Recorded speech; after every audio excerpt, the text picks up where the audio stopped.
आखिर कुंवारी क्यों है माता वैष्णो देवी? माता के अधिकांश स्वरूप सुहागिन की तरह पूजे जाते हैं, फिर माता वैष्णो देवी कुमारी कन्या रूप में क्यों पूजी जाती हैं? इसके पीछे एक पौराणिक कथा है। कथा इस प्रकार से है। त्रेता युग की बात है। दक्षिण भारत के रामेश्वरम में समुद्र तट पर एक सुंदर गांव था। रत्नाकर पंडित यहीं रहते थे। रत्नाकर शिवजी और मां आदि शक्ति के बड़े भक्त थे। गांव शहर में रत्नाकर का मान तो बहुत था, पर कोई संतान न थी। रत्नाकर की पत्नी हमेशा मां आदिशक्ति से संतान की गुहार लगाती रहती थीं। उन्होंने लगातार कई वर्षों तक मां की पूजा अर्चना की। कई सालों से संतानहीन रत्नाकर की पत्नी की प्रार्थना एक दिन मां ने सुन ली। वह गर्भवती हुई तो एक रात रत्नाकर के सपने में एक बालिका ने आकर कहा, मैं तुम्हारे घर आ रही हूँ, पर एक शर्त पर। मैं जो कुछ करना चाहूँ रोकोगे नहीं। पुजारी और सिद्ध पंडित रत्नाकर को यह आभास हो गया कि मां आदिशक्ति के सत, रज और तम को दिखाने वाले तीन रूप महासरस्वती, महालक्ष्मी और महादुर्गा ने मिलकर ही इस कन्या का रूप लिया है। नियत समय पर इस दिव्य कन्या का जन्म हुआ। रत्नाकर को ये भी पता चल गया था कि यह कन्या मां आदिशक्ति ने धर्म की रक्षा के लिए ही प्रकट की है। रत्नाकर उसी भाव से कन्या का लालन पालन करने लगे। तीनों महाशक्तियों के मिलन के उस स्वरूप को उन्होंने त्रिकुटा नाम दिया। त्रिकुटा का स्वभाव जन्म से ही अनूठा था। बचपन से ही वह पूजा पाठ और धार्मिक कार्यक्रमों को देखकर प्रसन्न होती।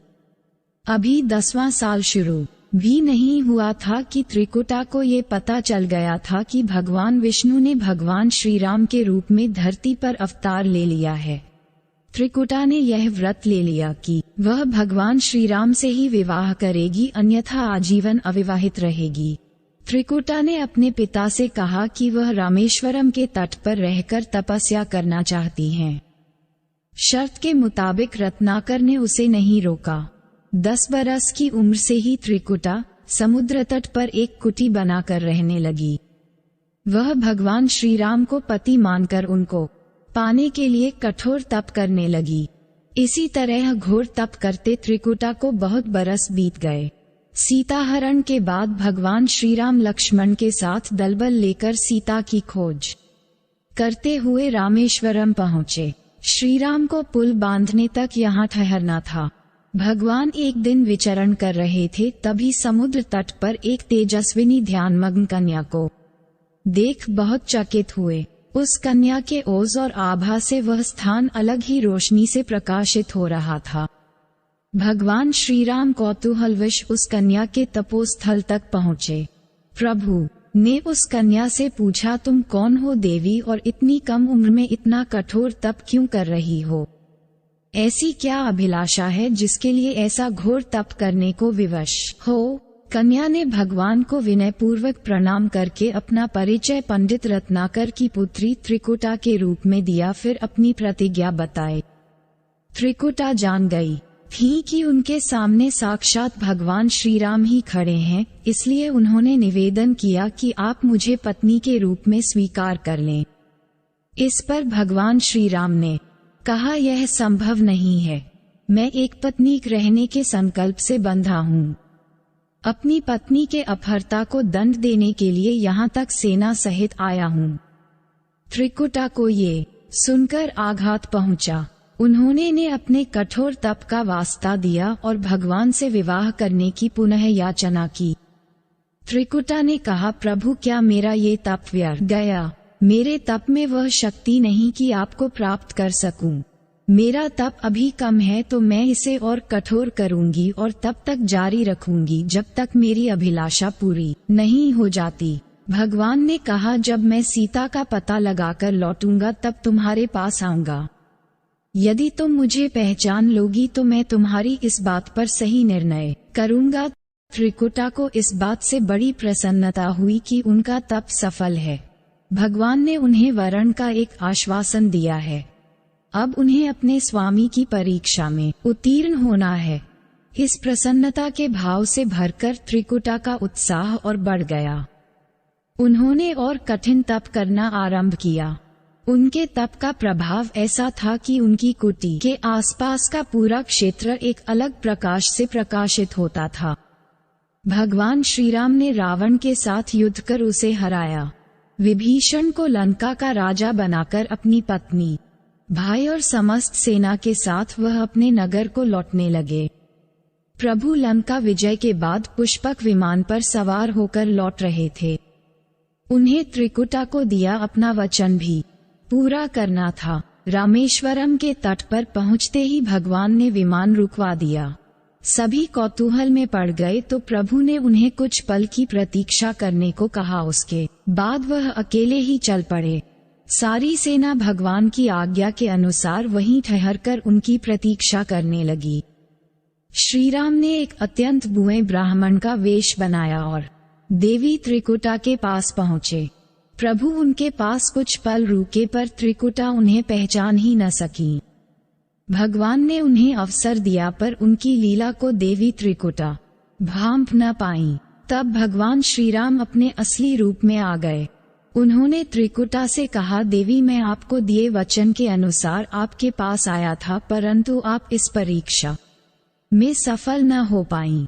वैसे भी इस जन्म में सीता से विवाह कर मैंने एक पत्नी व्रत का प्रण लिया है, इसलिए तुम्हारे साथ विवाह तो असंभव ही था। देवी त्रिकुटा कुछ निराश हो गईं। भगवान ने उनकी मनोस्थिति समझ ली और मधुर वचन में बोले। भगवान ने कहा, आपको निराश होने की आवश्यकता नहीं। आपका संकल्प पक्का है, इसलिए मैं इसे खाली नहीं जाने दूंगा। इस युग में मैं व्रतधारी होने के कारण विवश हूँ। कलियुग में मैं जब कल्कि के रूप में अवतार लूंगा तब मैं तुम्हें अपनी पत्नी रूप में अवश्य स्वीकार करूंगा। तब तक तुम हिमालय स्थित त्रिकूट पर्वत पर जाकर तप करो और मेरे अवतार की प्रतीक्षा करो। भगवान ने उन्हें वरदान देते हुए कहा, तुम भक्तों के कष्ट और दुखों का नाश करते हुए इस संसार का कल्याण करती रहो। विष्णु का अंश होने, उनके कुल में अवतार होने तथा विष्णु पूजक होने के नाते सारा संसार तुम्हें माता वैष्णो देवी के रूप में पूजेगा। कलियुग में तुम्हारे लिए कुछ भी अदेय नहीं होगा। जो भी भक्त भक्तिभाव से तुम्हारी पूजा अर्चना करेंगे उन्हें तुम सर्वस्व प्रदान करोगी। भगवान श्रीराम यह वरदान देकर चले गए। त्रिकुटा श्रीराम से मिले इस वचन से अत्यंत प्रसन्न थी। उन्होंने प्रभु के आदेशानुसार संसार के कल्याण का संकल्प लिया। त्रिकुटा उत्तरी भारत के माणिक पर्वत श्रृंखला की 3 पहाड़ों वाले त्रिकूट पर्वत पर तप के लिए आ गईं। वही माता वैष्णो देवी के नाम से विराजमान है। श्रीहरि का वरदान होने के कारण वैष्णो माता भक्तों की सभी मनोकामनाएं पूरी करती हैं। इसलिए माता का स्वरूप कुंवारी का है। वह श्रीहरि के कल्कि अवतार की प्रतीक्षा कर रही हैं। उस अवतार के बाद भगवान उन्हें स्वीकारेंगे और संभव है माता वैष्णो देवी को किसी अन्य धाम पर भी स्थान दें और उन्हें कुछ अन्य दायित्व भी दें। ये कथा लोकश्रुति पर आधारित है और दक्षिण भारत की बहुत प्रसिद्ध लोकश्रुति है। माता वैष्णो देवी के पास श्रद्धापूर्वक भक्ति के साथ आने वाले भक्तों की मनोकामना माता अवश्य पूर्ण होती है।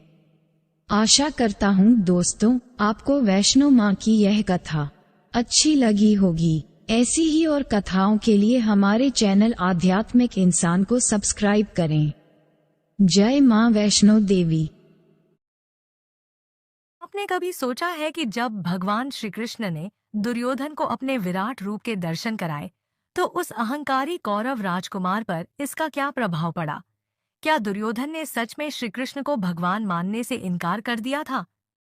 विराट रूप के दर्शन के बावजूद भी दुर्योधन के मन में क्रोध और अहंकार क्यों बना रहा? और सबसे महत्वपूर्ण बात, जब श्री कृष्ण ने अपने दिव्य स्वरूप को प्रकट किया तो वहां मौजूद सभी ने क्या अनुभव किया? इन सवालों के जवाब जानने के लिए आइए इस दिव्य घटना की गहराई में उतरते हैं। द्वारका के राजा श्री कृष्ण जब पांडवों के शांति दूत बनकर हस्तिनापुर पहुंचे तो उनके हृदय में केवल धर्म की स्थापना और विनाशकारी युद्ध को रोकने की इच्छा थी। उन्होंने दुर्योधन को समझाने के लिए कौरव सभा में प्रवेश किया। श्री कृष्ण ने दुर्योधन से कहा, हे दुर्योधन, यह महायुद्ध अभी भी रोका जा सकता है। यदि तुम पांडवों को उनका न्याय संगत राज्य लौटा दो तो रक्तपात से बचा जा सकता है। परंतु अहंकार में डूबे दुर्योधन ने श्रीकृष्ण की बातों को अनसुना कर दिया। उसने ठहाका लगाते हुए कहा, कृष्ण, मैं युद्ध टालने के लिए सुई की नोक जितनी भूमि भी पांडवों को नहीं दूंगा।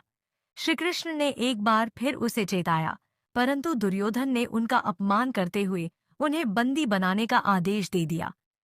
जैसे ही दुर्योधन ने अपने सैनिकों को श्रीकृष्ण को बंदी बनाने का आदेश दिया, पूरी सभा में सनसनी फैल गई। कर्ण, शकुनी और दुशासन मुस्कुरा रहे थे, लेकिन भीष्म, द्रोण और विदुर के चेहरे पर चिंता की लकीरें उभर आईं। विदुर ने व्याकुल होकर दुर्योधन को चेताया, हे राजकुमार, तुम बहुत बड़ी भूल कर रहे हो। यह कोई साधारण मानव नहीं, स्वयं नारायण है। इनकी महिमा को समझने का प्रयास करो। लेकिन दुर्योधन हंस पड़ा। विदुर, तुम हमेशा इस गोपाल की महिमा गाते रहते हो, लेकिन याद रखो, यहाँ केवल शक्ति का बोलबाला है और मेरी शक्ति के सामने कोई नहीं टिक सकता। श्री कृष्ण ने मुस्कुराते हुए कहा, दुर्योधन, तेरा अहंकार तुझे पतन की ओर ले जा रहा है।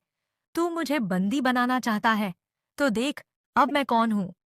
श्रीकृष्ण ने अपनी मधुर मुस्कान के साथ दोनों भुजाएं फैलाईं और कहा, दुर्योधन, तुम मुझे एक साधारण मानव समझने की भूल कर रहे हो, लेकिन अब समय आ गया है कि मैं तुम्हें अपनी वास्तविकता दिखाऊं। जैसे ही ये शब्द निकले, श्रीकृष्ण का शरीर तेजस्वी प्रकाश से चमक उठा। अचानक उनका रूप विस्तृत होने लगा। उनकी दिव्य छवि इतनी विशाल हो गई कि पूरी सभा उनके तेज से चकाचौंध हो गई। श्रीकृष्ण का विराट रूप प्रकट हुआ। सहस्त्र सिर, सहस्त्र भुजाएं, अनगिनत आंखें, हर दिशा में विस्तारित एक दिव्य स्वरूप। उनके भीतर संपूर्ण ब्रह्मांड दिखाई देने लगा। सूर्य, चंद्रमा, तारे, दिशाएं और अग्नि की लपटें उनके शरीर से निकलने लगीं। सभा में उपस्थित सभी लोग भय और विस्मय से कांप उठे। भीष्म और द्रोण ने हाथ जोड़कर शीश झुका लिया। विदुर ने आंसू बहाए, लेकिन दुर्योधन, वह अब भी अपने अहंकार में अड़ा था। जैसे ही श्रीकृष्ण का विराट रूप सभा में प्रकट हुआ, पूरा राजमहल तेज से भर गया। उनके शरीर में ब्रह्मांड के समस्त लोक समाये हुए थे।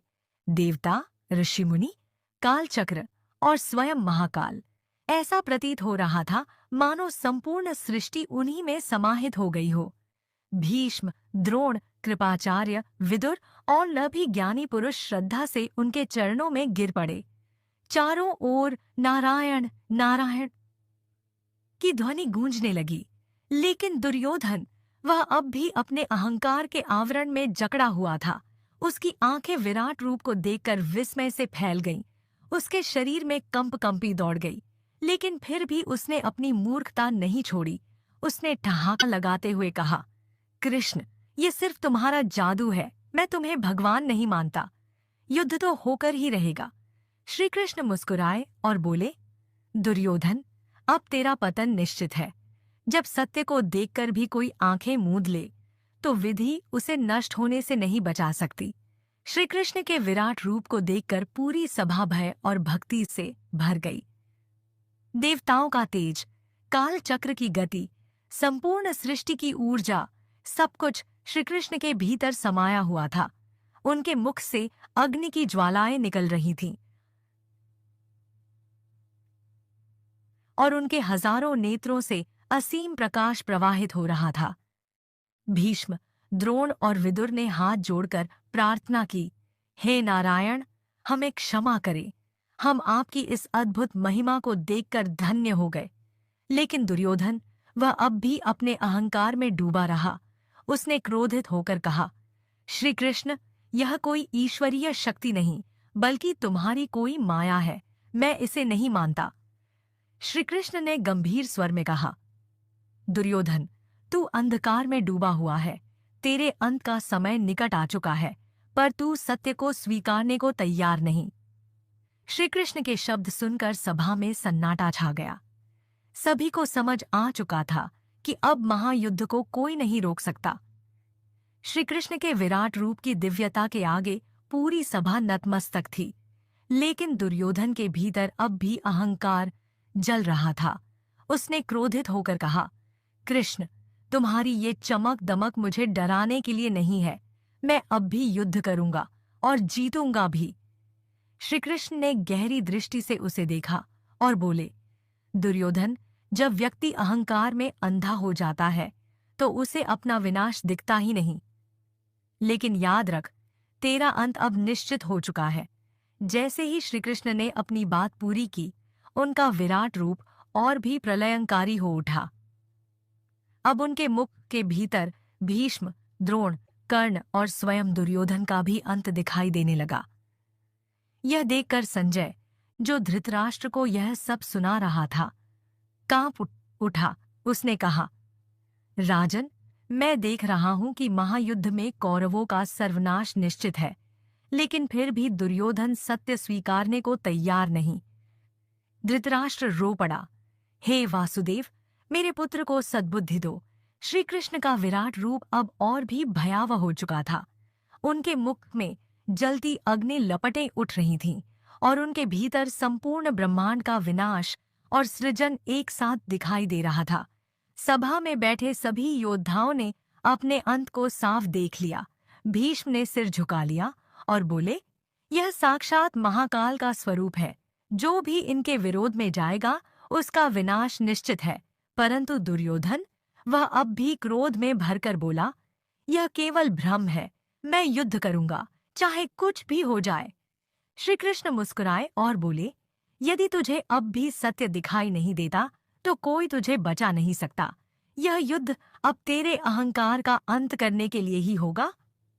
सभा में सन्नाटा छा गया। कौरवों की सेना मौन थी, लेकिन पांडवों को अब यह स्पष्ट हो गया था कि धर्म की विजय अवश्यंभावी है। श्री कृष्ण के विराट रूप का प्रभाव सभा में उपस्थित हर व्यक्ति पर पड़ा। विदुर, द्रोणाचार्य और कृपाचार्य की आंखों में आंसू थे।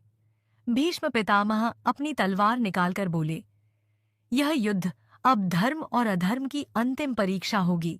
लेकिन दुर्योधन, वह अब भी अपनी धृष्टता पर अड़ा रहा। उसने व्यंग्य भरे स्वर में कहा, श्री कृष्ण, तुम्हारी ये दिव्य लीला मुझे प्रभावित नहीं कर सकती। अगर युद्ध मेरा भाग्य है तो मैं उसे स्वीकार करता हूं। श्री कृष्ण गंभीर स्वर में बोले, दुर्योधन, जब व्यक्ति स्वयं अपने विनाश को आमंत्रण देता है तो स्वयं भगवान भी उसे बचा नहीं सकते। यह कहकर श्री कृष्ण ने धीरे धीरे अपना विराट रूप समेट लिया। सभा में एक अजीब सा मौन छा गया। सभी को समझ आ गया कि अब महायुद्ध टल नहीं सकता। श्री कृष्ण ने अपना विराट रूप समेट लिया, लेकिन उनके दिव्य दर्शन का प्रभाव पूरी सभा पर छा चुका था। भीष्म, द्रोण, विदुर और अन्य सभी ने यह स्वीकार कर लिया कि धर्म की विजय निश्चित है। परंतु दुर्योधन, वह अब भी अपनी मूर्खता और अहंकार में डूबा था। उसने अपनी गदा उठाई और गरज कर बोला, जो होना है वह होगा। मैं युद्ध करूंगा और पांडवों का सर्वनाश कर दूंगा। श्री कृष्ण ने उसे अंतिम चेतावनी दी, दुर्योधन, मैंने तुझे सत्य दिखाया, पर तूने उसे स्वीकार नहीं किया। अब तेरा अहंकार तुझे विनाश की ओर ले जाएगा। यह महायुद्ध तेरा अंत लिखेगा। सभा में सन्नाटा छा गया। अब सभी को यह समझ आ चुका था कि कौरवों का विनाश निश्चित है, क्योंकि जब व्यक्ति स्वयं अपनी गलती को नहीं मानता तो विधि भी उसे बचा नहीं सकती। अब प्रश्न यह उठता है, क्या हम भी अपने जीवन में दुर्योधन की तरह अहंकार में डूबे रहते हैं? क्या हम सत्य को पहचान कर भी उसे अनदेखा कर देते हैं? अगर नहीं तो हमें धर्म के मार्ग पर चलने का संकल्प लेना चाहिए। अगर आपको यह कथा पसंद आई तो वीडियो को लाइक करें, कमेंट में अपनी राय दें और चैनल को सब्सक्राइब करना न भूलें। धन्यवाद। जय श्री कृष्ण।